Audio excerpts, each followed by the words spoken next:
Tarlac, isang malawak na lupain na kilala sa matatamis na tubo. Ngunit noong hapon ng November 16, 2004, ang tamis ng asukal ay napalitan ng pait ng kamatayan at lansa ng dugo. Libo-libong manggagawang bukid ang nagtipon-tipon sa tapat ng Central Azucarera de Tarlac. Ang kanilang hiling, makatuwirang sahod, benepisyo at ang matagal na nilang ipinaglalabang tunay na reforma sa lupa. Ngunit sa isang kurap ng mata, ang mapayapang welga ay nauwi sa isang marahas na dispersal. Nang mapawi ang usok, 7 katao ang nakahandusay at wala ng buhay. Ito ang krimen na yumanig sa kasaysayan ng bansa. Ang Hacienda Luisita Massacre. Paano nga ba humantong sa karahasan ang paghahanap ng hustisya?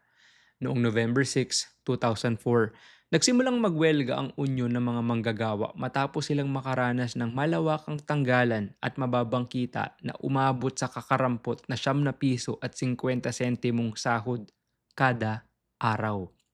Noong November 16, nagpalabas ang Department of Labor and Employment ng kautusan na buwagin ang welga. Daan-daang puwersa ng PNP at AFP ang rumisponde, dala ang mga water cannon at tear gas. Ngunit ayon sa forensic at human rights report, hindi lamang pamalo o tear gas ang ginamit. Mula sa hanay ng mga otoridad, bumuhos ang mga totoong bala mula sa mga matataas na kalibre ng baril patungo sa direksyon ng mga nagwewelga. 7 magsasaka ang agarang nasawi dahil sa mga tama ng bala sa likod at ulo, habang mahigit 100 ang malubhang nasugatan, kabilang ang mga bata at matatanda na nadamay sa kaguluhan. Sino ang napanagot sa batas matapos ang malagim na hapon?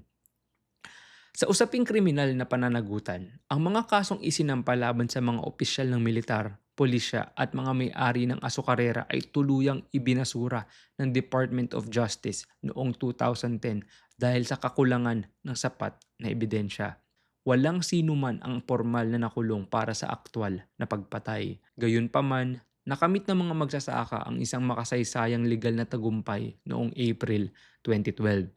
Ang Korte Suprema ng Pilipinas ay nagbaba ng pinal na hatol. Iniutos nito ang kabuuang pamamahagi ng mahigit 4,000 ektarya ng lupain ng Hacienda Luisita sa mga libo-libong lehitimong agrarian reform beneficiaries. Isang desisyon na nagpatunay na ang lupa ay para sa mga nagbubungkal nito. Naipamahagi na ang malaking bahagi ng lupa, ngunit ang anino ng nagdaang karahasan ay nananatiling nakatatak sa kasaysayan ng Tarlac. Ang Hacienda Luisita Massacre ay hindi lamang kwento ng isang madugong dispersal.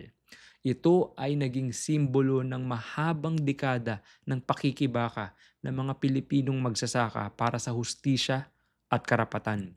Ipinapakita ng kasong ito na ang mga taong nagpapakain sa atin ang madalas na unang nagugutom at nagiging biktima ng dahas.